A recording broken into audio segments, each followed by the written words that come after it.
In this video, I'm going to show you how you can easily DM on Instagram.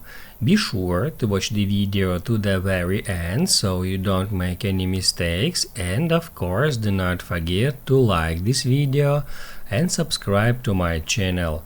Thanks guys. So let's get started, and first off, open up Instagram app and then tap right here at this chats icon. That will move you to your conversations list, and from here we can start a conversation with any user.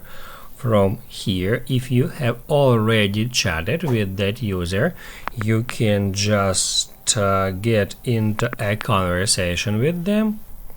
Then tap right here and then just enter your message and hit add send. If you don't have a conversation with a user yet, tap right here.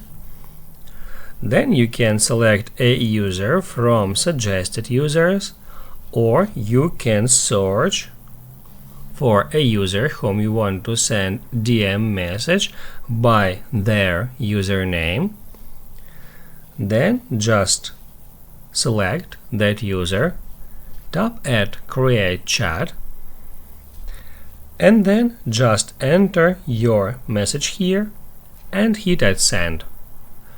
That's how you can easily DM on Instagram.